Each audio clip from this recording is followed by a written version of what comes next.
Boa tarde a todos. Nós vamos dar início a uma conversa, um diálogo sobre violência na infância. Bom, a violência na infância é um assunto que interessa a todos nós, pediatras e a sociedade em geral, por sua prevalência. É uma causa importante de morte na faixa etária pediátrica. De 5 a 19 anos, 70% das causas externas são acidentes e violência. Então, são causas importantes. É um número expressivo de crianças que morrem vítima de violência. Corresponde pelo mapa da Unicef da Situação Mundial da Infância de 2000 a 18 mil crianças e adolescentes espancados por dia no mundo. Certamente, ao longo desses 21 anos, isso tem, infelizmente, aumentado. No Brasil, essa ONG, em 2000, mostrou que 1% das crianças até 14 anos, correspondendo a 500 mil por ano, sofriam algum tipo de violência. 1 em cada 3 crianças agredidas tem 5 anos ou menos, ou seja, os menores de 5 anos não podem fugir para a rua, então, geralmente, eles ficam em casa e vão sofrer mais agressão e muitas vezes morrer. Em 90% dos casos, violência doméstica. A violência maior na criança ocorre, infelizmente, dentro de casa. Esses dados da Sociedade Brasileira de Pediatria, um documento de 2018, mostram que mais de 100 mil crianças e adolescentes morreram vítimas de agressões na última década, entre 2010 e 2020. De 2000, esse artigo, esse documento da Sociedade Brasileira é de abril de 2021. Então, nessa década, 103 mil crianças e adolescentes foram mortos vítimas de violência. 2 mil crianças menores de 4 anos foram vítimas fatais e a pandemia agravou a violência doméstica dramaticamente. Esse mapa do Ministério da Saúde, mostrando também os dados de 2015 e 2016, ele mostra que a mortalidade ao longo dos anos, nós melhoramos a mortalidade infantil no país.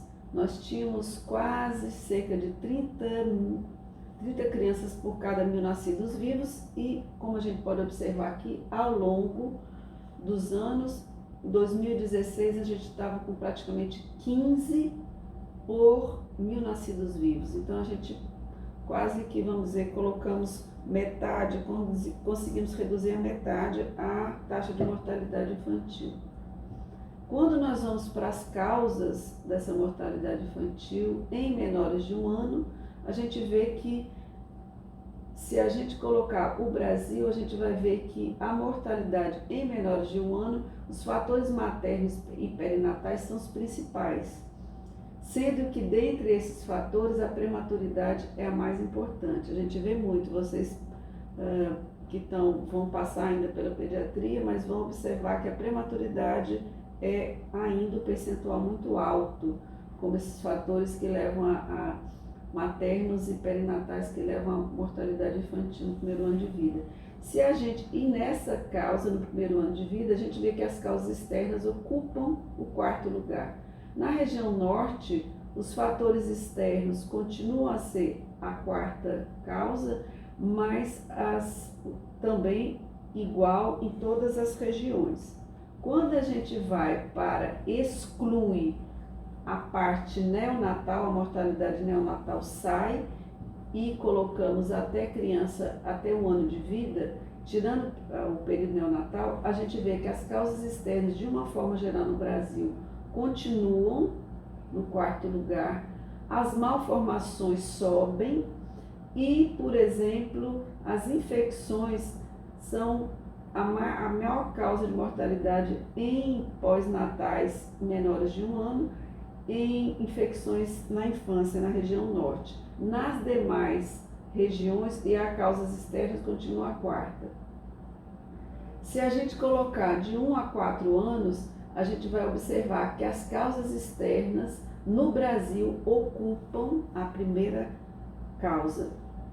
de mortalidade, sendo que nas causas externas eles não separaram aqui o que é acidente na infância e o que é violência, mas nós já vimos que são bastante importantes as vítimas, o expressivo número de crianças como vítima de violência.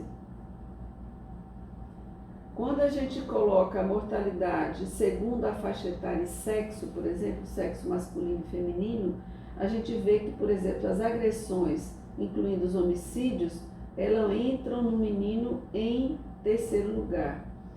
Na menina, os acidentes, transporte, a violência termina não aparecendo muito. Provavelmente aqui, porque o menino, aqui entra uma faixa etária já quase próximo dos 15 anos, esses meninos provavelmente eles são mais vítimas porque, teoricamente, aqui em 2006, eles tinham menos, a violência era bem menor. Menino sempre menos do que menina. Quando a gente vai comparar com 2014, as agressões sobem, os acidentes continuam em primeiro lugar, as agressões em segundo. Então, ao longo dos anos, os homicídios e outros tipos de violência e agressões sobem para segundo lugar, bem como a faixa etária feminina também. Então, ao longo do tempo, a violência parece ter aumentado, os dados comprovam isso, ficando em segundo lugar em 2014, esses dados foram publicados em 2016, mostrando que tanto no sexo feminino como masculino ocupam o segundo lugar na mortalidade nessa faixa etária, tá certo? De 5 a 14 anos. Aqui nós vemos o mapa da violência de 2016, desse autor Júlio Jacobo. Então, o que a gente observa aqui, por exemplo, na prática nossa clínica diária, na UTI do Valfredo, por exemplo, pediátrica, a gente viu ao longo dos anos um aumento muito grande de acidentes por arma de fogo em adolescentes e crianças também, né? Que, infelizmente, isso se tornou uma realidade. Então, isso foi mostrado aqui, mostra-se nesse gráfico de 1980 a 2014, por exemplo, houve um aumento exponencial dessa violência de vítimas de homicídio por arma de fogo no Brasil. A gente vê que de 1980 seria em torno de 6 mil pessoas, foi para 42 mil. E dentre esses óbitos por arma de fogo, obviamente as crianças e adolescentes passaram a ser vítimas também, né? E o número de vítimas fatais, a gente vê que, obviamente, houve entre 1980 para 2014 um aumento de quase mais de 400%, esse aumento. Sendo que, obviamente, como a gente coloca, as crianças estão dentro dessa faixa etária também. A expectativa, por exemplo, o processamento desses dados, a gente vê que taxa de homicídio por arma de fogo por 100 mil nas unidades da federação, a gente vê que, por exemplo, o Brasil estava em torno de 21,2 para cada 100 mil, sendo que o estado onde existia naquele ano o maior número era Alagoas. O Rio Grande do Norte ocupava o quarto lugar. Então a gente passou realmente, a gente tem a impressão de que houve uma melhora. Isso a gente observa aqui, por exemplo, Natal ocupava o 26º lugar no ordenamento de taxa por homicídio por arma de fogo, e isso em 2004. Quando a gente coloca em 2014, Natal vai para o 5º lugar em termos de Brasil. Então, nós sofremos realmente nessa época, 2014, a gente percebia realmente, a gente estava num período bastante crítico. Com o passar dos anos, a gente vê dados de 2019 que mostram que, por exemplo, o Rio Grande do Norte teve queda entre 36% e 47%, são esses nesse azul, o Rio Grande do Norte está dentre eles, sendo que o Ceará foi o estado que mostrou quase 60% de redução nessa mortalidade, tendo sido bastante expressivo esse dado. Natal é uma cidade bonita que a gente precisa realmente cuidar, um estado também com muitas belezas e potencialidades, que a gente precisa controlar mais a violência para que a gente possa ter uma qualidade de vida melhor também para as nossas crianças, né? E a violência na infância, de uma forma geral, a gente vai ter alguns tipos, né? Negligência ou abandono, sevícias ou abuso físico, síndrome de Munchausen por procuração, síndrome do bebê sacudido, abuso sexual e abuso psicológico. São esses que nós vamos falar um pouco. Então, a negligência é um tipo de violência na infância, colocado dentro como violência, que é pouco notificado. Então, infelizmente, existe a negligência física, emocional e educacional. A violência física é aquela criança que é mal cuidada, não recebe um cuidado de higiene adequado, não toma banho, fica jogada no meio da rua. Então, é uma criança que tem, infelizmente, um pouco cuidado. Emocional independe de classe socioeconômica, né? Obviamente, nenhuma dessas aqui depende necessariamente de classe socioeconômica, mas, por exemplo, a gente vai ver com mais frequência a emocional em qualquer classe socioeconômica. A criança não tem o cuidado, muitas vezes, de pais ou cuidadores que transfiram para a criança algum tipo de relação que seja prazerosa e que uma relação de amor pai-filho ou pais-filhos, e que não receba outro cuidador que também tenha esse, para ajudar no crescimento, desenvolvimento emocional dessa criança.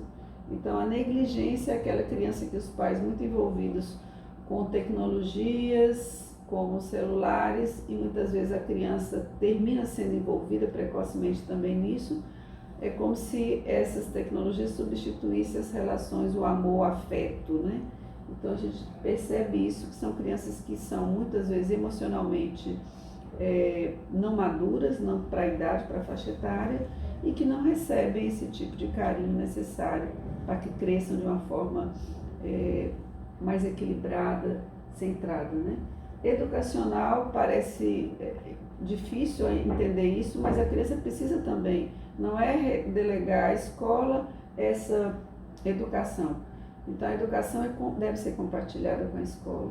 Em muitas crianças a gente vê que isso é computado, é deixado a cargo unicamente das escolas, e o pai, a família, de uma forma geral, os pais de uma forma geral não acompanham a evolução da criança, não apoiam iniciativas, não participam.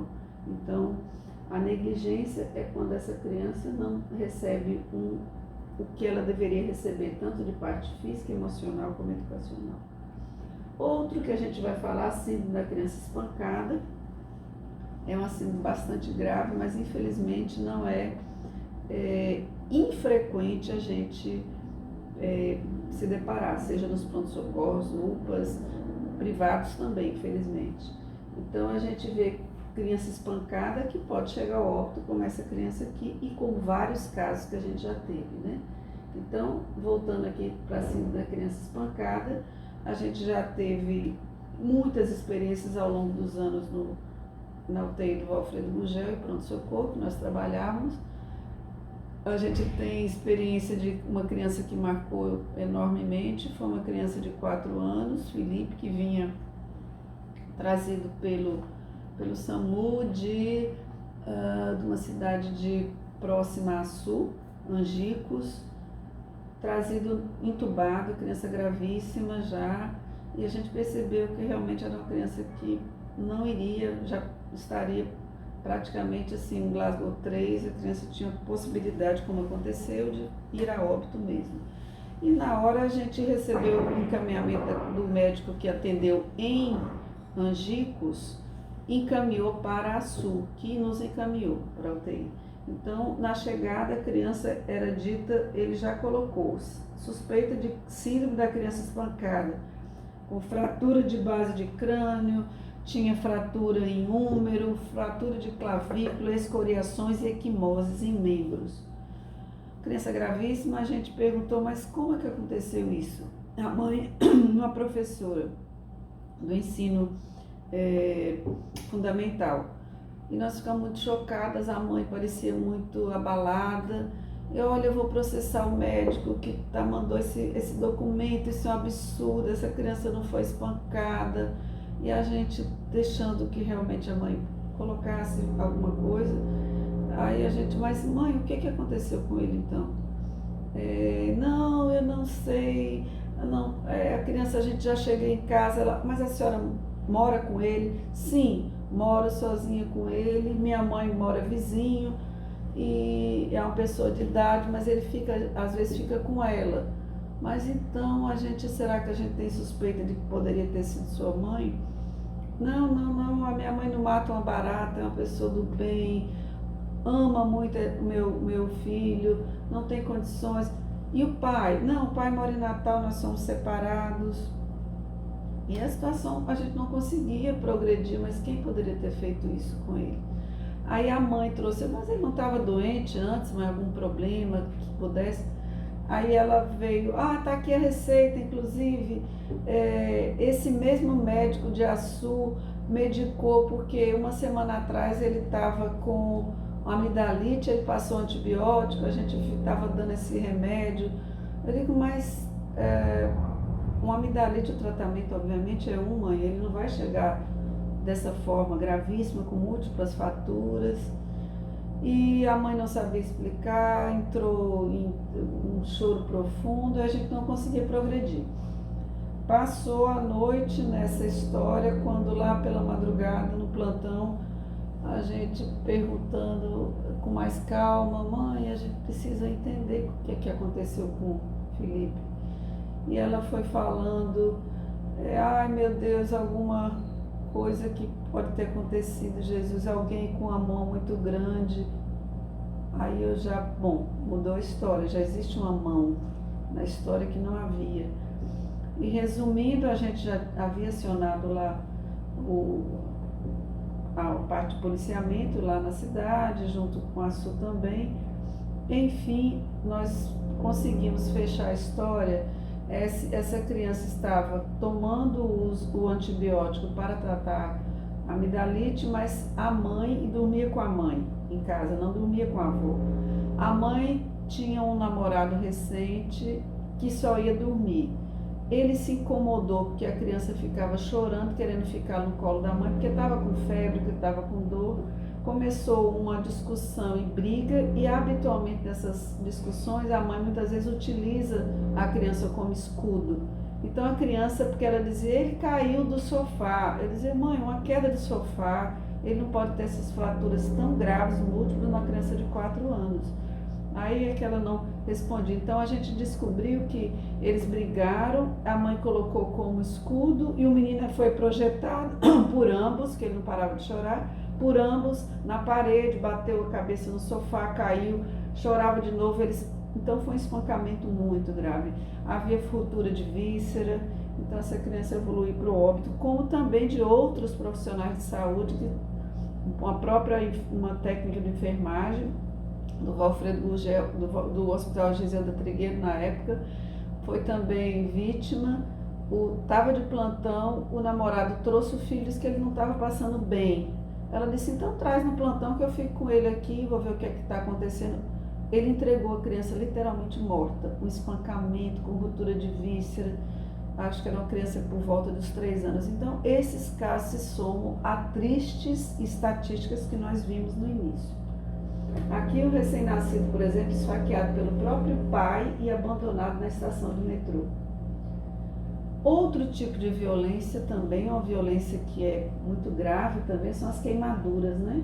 Prato quente, cigarros, ou então senta a criança numa água quente, por imersão, garfos, esquenta o garfo e põe na criança.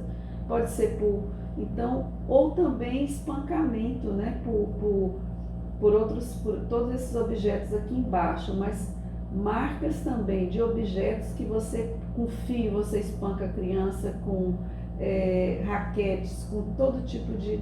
Ou então a criança também vítima de mordidas, né? Que a gente precisa reconhecer se é uma brincadeira com um amiguinho ou foi alguém adulto que realmente mordeu a criança. Então a gente vê todo tipo de violência na criança também. Nós já vimos na UTI do Valfredo, por exemplo, uma criança que a mãe, com raiva da criança porque ela não queria tomar o mingau estava literalmente quente, queimou. Uma queimadura gravíssima, inclusive a criança com 3 ou 4 meses morreu. A queimadura da língua necrosou toda aquela língua, fez uma sepse muito grave, infelizmente foi a outra. Também a gente precisa lembrar dessas violências físicas. Nós tivemos uma criança que, filha de um casal que adotou essa criança e não tinha filhos. O vizinho começou a ter pena da criança porque eles tinham um comércio e a criança muitas vezes ficava abandonada, ninguém dava atenção à criança com 3 a 4 anos. Então, o que é que acontecia? O vizinho chamava para dar, como era uma criança negligenciada, que a gente infelizmente não denuncia, é muito subnotificado, como eu coloquei. A criança era colocada, por exemplo, para tomar banho na casa do vizinho. Quando a criança chegava na casa dos pais adotivos, uma surra, e o castigo era dormir no quintal na casa do cachorro. A criança dormia acorrentada. O relatório, naquela época existiu o SOS Criança, que não mais existe, infelizmente, mas os relatos do serviço social eram dramáticos, parecia um filme de terror. Essa criança passou o dedo, o ápice que fez com que o vizinho denunciasse, foi que a criança passou o dedo numa margarina, o pai adotivo pegou a língua da criança e cortou com a faca até a metade. O vizinho soube que eles tinham levado para o pronto-socorro, e quando chegou lá o médico achou muito esquisito, porque o corte era muito linear, muito certinho, e só a metade. E o vizinho chegou depois e denunciou. Esses pais inicialmente foram detidos, perderam a guarda da criança, mas a punição, infelizmente, no país é muito lenta, é muito branda, exceto quando há o óbito, que pode até uma punição maior, mas infelizmente as leis são muito frágeis. Essa aqui é uma queimadura por imersão da mão em água fervendo, praticada pela própria mãe. Outra criança colocada em bacia com água fervendo propositadamente pela família como forma de castigo, né? Vários países no Egito são coisas absurdas. A gente entra, vê alguns relatos na internet, a gente chega a se sentir mal, tamanha violência contra as crianças, sobretudo não só no domicílio, mas na escola. Isso é permitido. A gente fica chocada com esse tipo de maldade, de crueldade contra a criança. Boca queimada por descarga de fio elétrico pelo próprio pai. Isso aqui é um caso do Rio de Janeiro. Queimadura de ferro elétrico causada pelo pai também, como punição, porque a criança era levada. Mãe suspeita de matar uma criança de 9 anos, e quantos, né? Agora está havendo o julgamento daquela criança Eury, de 5 anos, um absurdo, morto por aquele vereador lá no Rio de Janeiro, e com a conivência, infelizmente, da própria mãe. Outro tipo de violência é a síndrome da criança sacudida, que a criança é literalmente sacudida. Isso é muito bebê que acontece mais isso, né? É a segunda causa de TCE fechado grave em menores de 1 ano. Então você vê, o deslocamento do encéfalo leva a essas hemorragias, não somente cerebrais, intracerebrais, mas retinianas. Essa criança evolui para não se vê fratura, né? Então chegou na UTI, que a gente tem uma suspeita, porque um edema cerebral grave, sem uma justificativa, com hemorragias e hemorragia retiniana, a gente tem que pensar em cima da criança sacudida, e que geralmente evolui para óbito, porque são bastante graves. Então, hemorragias intracranianas e intraoculares, sem trauma externo evidente, né? A violência doméstica, como nós vimos, é a mais comum na infância. Ela acontece muito dentro de casa, né? Um trabalho de 2007 de um autor, ele mostrou que 73% das agressões contra crianças ocorrem no domicílio, né? Esse trabalho feito em São Paulo. Os fatores envolvidos são as questões culturais. A criança tem que apanhar mesmo, só cria limite se levar surra. Infelizmente, essa cultura, ainda perdura, apesar de todo o trabalho de conscientização que é feito, de educação nas escolas. A gente precisa mudar essa situação. Desagregação familiar, realmente, separações, ou ambiente, não haver harmonia em casa e alcoolismo. Os maiores agressores quem são? De violência doméstica, física, mãe em primeiro lugar, que é quem mais convive com a criança, infelizmente, pai seguido e padrasto. O outro tipo de violência, o abuso sexual, ele pode ser frequente também e a gente muitas vezes não se dá conta, né? Dia 18 de maio, ele é o dia considerado no Brasil o Dia Nacional de Combate ao Abuso e à Exploração Sexual da Criança e do Adolescente. Nós temos ficado ao longo dos anos mais atentos, mas sempre tínhamos casos assim muito impactantes de abuso sexual. Recente agora, essa semana, de domingo para cá, está na mídia a questão daquela criança vítima de abuso sexual aos 10 anos que engravidou, infelizmente, e está nessa celeuma de como não foi feito o aborto, que seria permitido, mas infelizmente não foi feito, porque talvez haja discordância em quantas semanas que pode ser feito o aborto e não foi realizado, infelizmente. Aí a gente não sabe como é que vai se evoluir essa criança com 11 anos agora, com uma gravidez que é de risco, inclusive, né?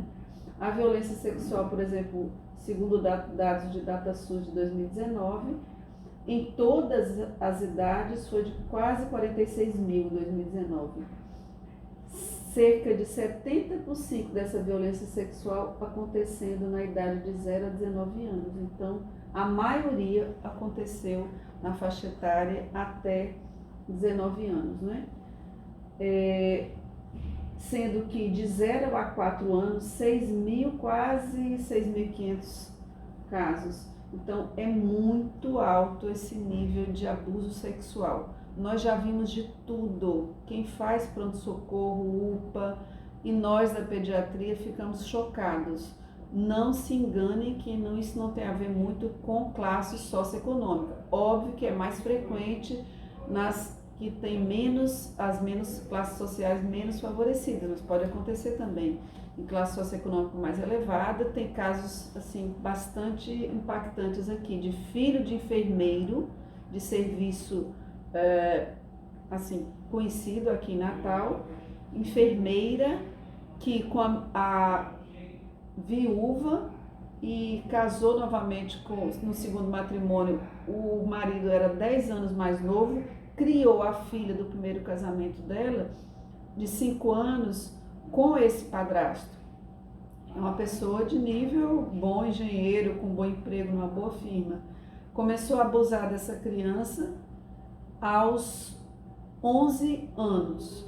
A mãe enfermeira dava muitos plantões, não conseguia acompanhar muito essa criança. Resultado, a criança inclusive chamava o padrasto de pai. Uma mãe de uma coleguinha na escola chamou a mãe e perguntou: você está sabendo que sua filha está grávida? A menina tinha 11 ou 12 anos. Essa gravidez infelizmente evoluiu, a menina pariu e a mãe, enfermeira, não quis denunciar o marido. Foi preciso uma pessoa vir de fora, tia da criança, denunciar, e essa pessoa foi presa, um engenheiro. Ele estava sofrendo com alcoolismo há um tempo e começou a abusar da criança. Só que a mãe não percebia que a criança, nos últimos 6 ou 8 meses, jogava ao chão, inclusive, quando ela saía para trabalhar, e ela dizia: mamãe, não dá plantão, mamãe. Ela dizia: não, minha filha, você vai ficar com seu pai, não tem problema nenhum. Ela em nenhum momento suspeitou. Então, tem muito cuidado com mudanças de comportamento. Se ela nunca chorou, se jogou ao chão, implorando a mãe para não ir para o plantão numa idade maior, então, assim, alguma coisa não estava correta, né? Então, faltou um pouquinho de percepção. Considerado, então, estupro, como crime de estupro de vulnerável, os atos sexuais com crianças e adolescentes de ambos os sexos até completarem 14 anos. Então, ter cuidado para que essas crianças, muitas vezes, como foi colocado em alguns aí, que a gente ficou... No Valfredo eu já escutei isso, inclusive, que houve consentimento da vítima, uma criança abusada por um senhor de 52 anos, que ele disse que a menina se insinuava, a criança tinha certo 9, 10 anos, extremamente desnutrida, coitada. A mãe tinha 6 filhos, só ela cuidava desses filhos, foi abandonada pelo marido, e depois nós descobrimos que esse abusador dava uma cesta básica por semana, por 15 dias, que seja, para essa mãe. Então ele ficava, entre aspas, com o direito de abusar da criança. Então a gente precisa estar muito alerta com o abuso sexual. Ele acontece de todas as formas e cabe a gente que convive com criança, educadores, pediatras, médicos de uma forma geral, profissionais de saúde de todas as classes, de suspeitarem para que a denúncia possa ser feita e possa a gente colocar essa criança em ambiente seguro. A violência sexual, a gente já viu que o primeiro lugar na violência física, de uma forma geral, vai ser com a mãe, em primeiro lugar. 90% é doméstico e a maioria vai ser a mãe. O abuso sexual, mais de 70% ocorre dentro de casa. Em 2018, foram cerca de 17 mil denúncias de violência sexual contra menores no Brasil. Abuso sexual, quase 13.500 casos, e a exploração sexual, 3.675 casos. Então, lembrar de que cabe a nós, profissionais de saúde, ou mesmo que não sejamos profissionais de saúde, a denúncia, né? Exemplo, aqui a jogadora Joana Maranhão, nadadora brasileira, que inclusive eu vi semana passada uma reportagem com ela sobre para as Olimpíadas, ela é coordenadora da parte de natação feminina, ela colocando, na época, ela foi uma criança que sofreu abuso sexual praticado contra ela desde que ela tinha 9 anos, pelo técnico de natação dela em Recife, e ela cresceu com culpa, nojo, remorso, vergonha, medo, dor e, após anos de abuso, muita depressão. A gente percebe que o abuso sexual também, a pedofilia, a gente sabe que a pedofilia é algo, infelizmente, que também é propagado na rede social, mas é uma violência contra a criança inaceitável, né? E muitos adultos acham isso permitido, porque em algumas culturas, mundo afora aí, colocam como o sexo com a criança como sendo algo permitido, apesar de ser absurdo isso. Então, a pedofilia é um crime, e eu acho bonita o Papa Bento XVI, essa frase dele, que o perdão, enquanto cristão a gente pode perdoar, mas ele tem que pagar pelo que fez, mas a justiça tem que ser feita. Então, o perdão não substitui a justiça. O abuso sexual, ao longo da evolução, a gente vai ver maior número de depressão, ansiedade, autolesão e tentativas de suicídio. Então, a gente vai ver muitos adolescentes instáveis emocionalmente, que sofreram abuso de forma longos anos, né? E a gente tem exemplo de crianças no colégio, pessoas que eu conheço e que infelizmente assim, a gente não sabia que sofriam abuso dentro da família, e que a criança, uma das que era abusada, né, a maior, ela foi denunciar no Colégio Marista, vou dizer o nome do colégio, mas a criança já era uma adolescente de 13, 14 anos. Ela só resolveu falar porque, além dela, o padrasto ameaçou abusar do menino de 4 anos, que era o irmão dela. Então, você veja como a gente tem que ver o grau a gravidade que isso traz na vida de uma criança.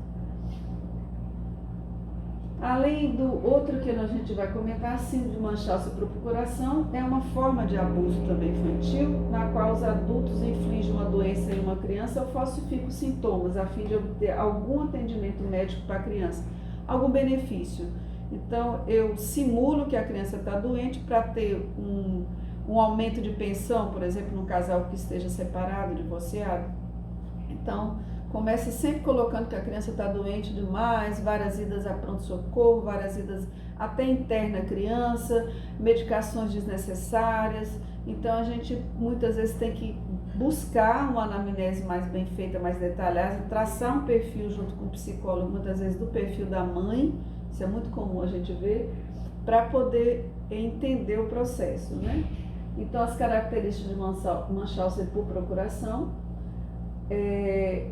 os episódios são recorrentes de um quadro médico confuso, a história sempre é muito cheia de muitos detalhes, a mãe muitas vezes busca na internet algumas terminologias médicas, múltiplas avaliações diagnósticas em centros médicos, transfere a criança, não, já foi avaliada até em São Paulo, muitos médicos viram, mas não chegam a doença qual é. Nós tivemos um emblemático aqui no Hospital de Pediatria, com 2 irmãos, que era um quadro de sonolência profunda, que eles entravam e avaliado por neuro aqui, é muito esquisito, porque sempre eram as 2 crianças, meu Deus, quando era um só, e investigou-se todo tipo de errinato, foi pensado obviamente pensou-se em errinato, uma convulsão que pudesse fazer parte de um errinato de metabolismo, eletro não estava alterado, e a criança e a mãe sempre trazendo por essa queixa, foi inclusive encaminhado para São Paulo. Lá pensaram em doença genética metabólica, mas não conseguiram fechar, devolveram esses 2 para aqui. Numa das internações no Valfredo Gugel, a enfermagem notou que a mãe, pela madrugada, estava com um frasco de medicação dando para um e deu para outro. E quando foi se observar, era um sedativo. Então a mãe estava sempre com esse quadro. O menino ficava, quando acordava bem, ela fazia isso. Era uma mãe separada, divorciada, que queria aumentar a pensão. Então foram muitos meses para esse diagnóstico. Nós temos alguns casos também aqui no Onofre Lopes que ficaram bem também emblemáticos. Relacionamento marital, então, sem sustentação, frequentemente com isolamento materno, uma mãe muito condescendente, colaboradora ou muito super envolvida com a doença, muito elevado nível de conhecimento médico dos pais, né? Então eles começam a buscar muito na internet, leituras, coisas que leram sobre a doença, começam a simular bem a doença.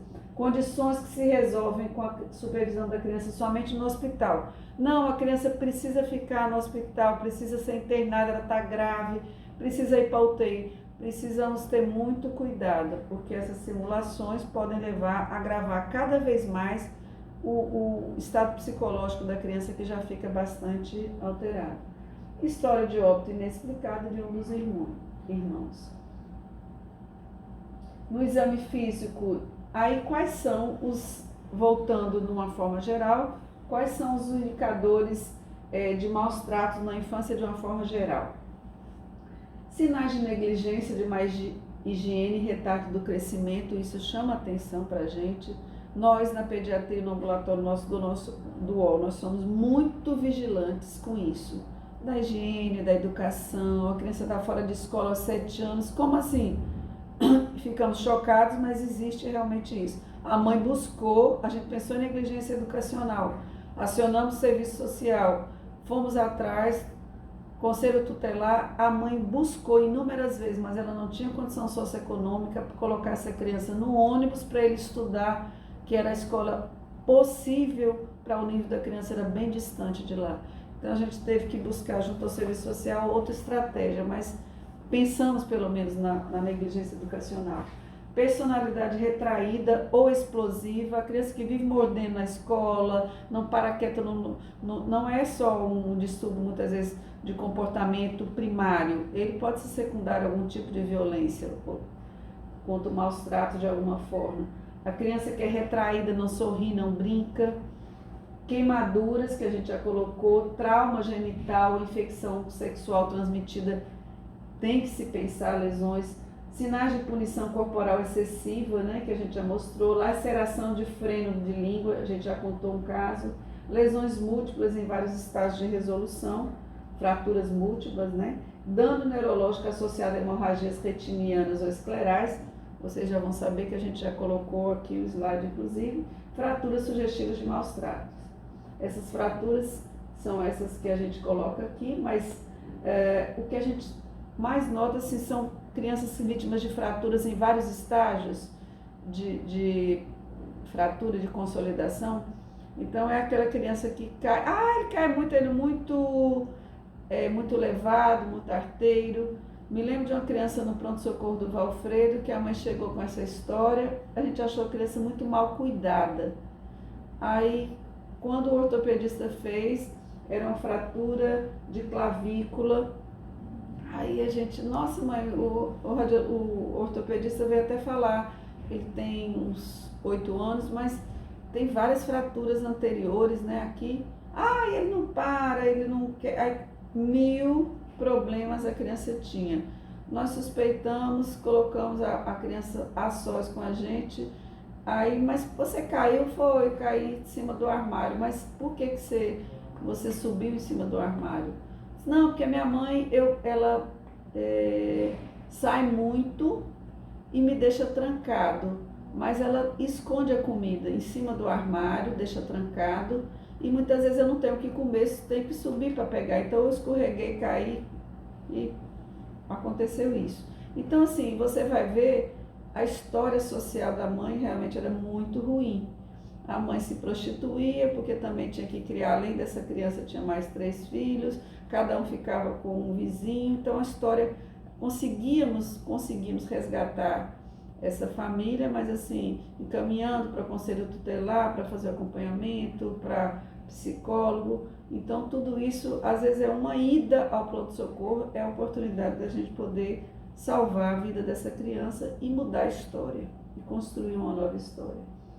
O perfil na violência na infância, o perfil do agressor, 40% tem idade entre 26 e 34 anos, então você nunca vai esperar, na maioria das vezes, que um avô agrida a ponto de querer matar uma criança, um neto, né? A não ser que tenha um distúrbio psiquiátrico muito grave.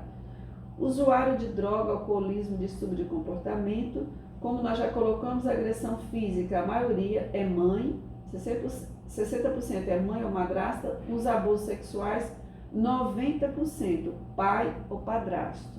Lembrem-se que madrasta também faz abuso sexual. Nós tivemos uma criança no Valfredo, no UOL, internado, filho único, com 12 anos e um comportamento muito arredio com a mãe. E a mãe parecia uma pessoa tranquila, dócil, e a gente achou aquilo estranho.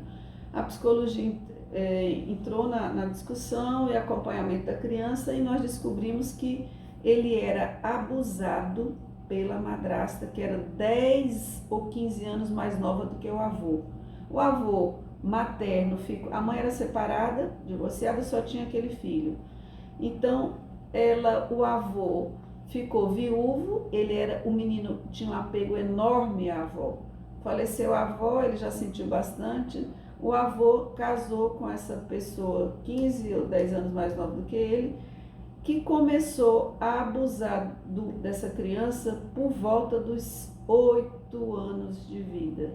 Então, todo domingo a mãe não sabia, mas também não escutou que a criança relatava, não deu crédito.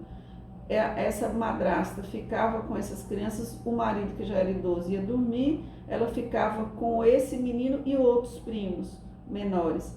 Ela colocava esse menino separado no quarto e abusava desse menino há muitos anos. Então, foi um tratamento que a gente passou para a psicologia, acompanhar essa criança, mas a gente percebeu na internação por conta de outra causa, uma pneumonia. Existe a Sociedade Brasileira de Pediatria, em abril de 2018, ele fez esse manual de atendimento às crianças e adolescentes vítimas de violência, e se vocês puderem acessar, é bem interessante. Temos, por exemplo, enquanto profissionais de saúde, em todos os nossos serviços, no ambulatório, por exemplo, nós temos o SINAM, que é a ficha do SINAM, que vai nos mostrar os dados que nós temos que preencher para notificar a violência. Então, as características, os dados da ocorrência, violência sexual, você vai ter que colocar alguns dados a mais, consequências da violência, característica da agressão, e evolução e encaminhamento. Muito importante que nós, no serviço de saúde, procuremos saber se existe a ficha disponível. Se não existir, procurar na internet, ter acesso e colocar essa denúncia. As mudanças comportamentais ocorreram, né? No século XIX, a família brasileira era aquele pai soturno, mulher submissa e filhos aterrorizados. No século XX, nós temos um outro modelo, são crianças que a gente já tem pelo menos ferramentas de maior proteção, como o Estatuto da Criança e do Adolescente aqui no Brasil, desde 1990. Vimos avanços das liberdades individuais, os conselhos municipais de direitos da infância e da adolescência têm um papel muito importante. Os conselhos tutelares, realmente, eles aumentaram muito ao longo dos anos. Eles têm um papel interessante, eu só tenho uma ressalva que eu acho que quando você tem componentes no conselho tutelar que são da própria comunidade, do próprio bairro, muitas vezes quando a violência é muito importante, com tráfico de droga envolvido, risco de morte, geralmente esses conselhos não são tão atuantes, porque existe realmente o medo e de não se ter uma garantia de vida, né? Imagina aí a violência contra a mulher, gente, casos diários, a criança, muitas vezes os conselhos tutelares poderiam proteger mais, ou pelo menos fazer denúncias, né? Mas eu acho que eles se tornam um pouco meio temerosos. E o juizado da infância e da juventude, né? Lembrar que o Estatuto no ECA é considerado infração administrativa sujeita a multa de 3 a 20 salários de referência, né? A não comunicação à autoridade competente pelo médico professor responsável pelo estabelecimento de atenção à saúde de ensino fundamental, dos casos de que tenha conhecimento envolvendo suspeita, não precisa ser comprovada, suspeita ou confirmação de maus tratos contra criança ou adolescente. Lembremos disso, todos nós somos responsáveis, então somos, do ponto de vista social, como pessoas humanas, nós temos que proteger as crianças, porque às vezes uma denúncia, o preenchimento de uma ficha do SINAM pode significar salvar a vida da criança. Os casos de suspeita ou confirmação de maus tratos devem ser obrigatoriamente comunicados ao Conselho Tutelar, sem prejuízo de outras providências legais, porque a gente, por exemplo, o Conselho Tutelar pode ser notificado, mas pelo SINAM também vai haver notificação e, obviamente, as instâncias policiais vão ser comunicadas dependendo da gravidade. E o próprio Conselho Tutelar vai fazer essa denúncia. Aqui, essa questão de que houve, isso é o SOS Criança, a gente tem saudade, esse aqui é um cartaz que fazia propaganda na época, né? Então, a gente lembrando que não é porque os pais, nossos avós, bisavós, pais apanharam que essas gerações precisam continuar apanhando, ser espancadas para, entre aspas, educar. Não precisa de surra para educar. Aqui uma foto em homenagem ao nosso núcleo, quando ele foi criado, o núcleo de violência aqui do HOSPED, do UOL. A gente manteve esse núcleo e a gente tem um carinho muito especial para que, pela equipe do UOL, de psicólogo, de assistente social, de enfermagem, os pediatras todos envolvidos em fazer a denúncia. E lembrar que pela Constituição do Brasil é dever da família, da sociedade, do Estado assegurar à criança e ao adolescente com absoluta prioridade o direito à vida, à saúde, à alimentação, à educação, ao lazer, à profissionalização, à cultura, à dignidade, ao respeito à liberdade e à convivência familiar e comunitária, além de colocá-los a salvo de toda forma de negligência, discriminação, exploração, violência, crueldade e opressão. Que façamos realmente valer o que diz a nossa Constituição. Muito obrigada.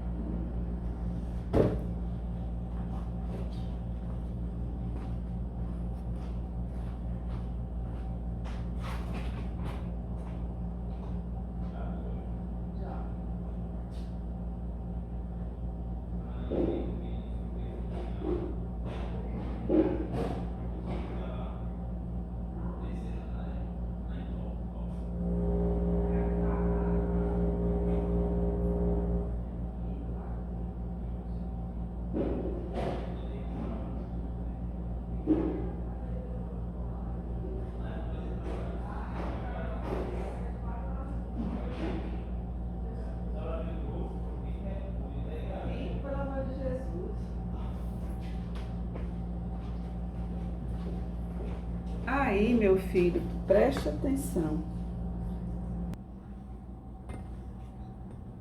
Então, a violência na infância é um assunto que interessa a todos nós, pediatras, também a sociedade de uma forma geral, porque é uma causa importante de mortalidade, sendo, apesar dos dados aqui de 1995, como vocês podem ver, as causas externas correspondem a quase 70% das causas de mortalidade de 5 a 19 anos. São as causas mais comuns nessa faixa etária, de 5 a 19 anos. Responsável por 18 mil mortes de crianças e adolescentes, por exemplo, espancados, vítimas de violência, sendo que 1% das crianças até 14 anos sofre algum tipo de violência, correspondendo a 500 mil por ano. Uma a cada 3 crianças, vou apagar tudo.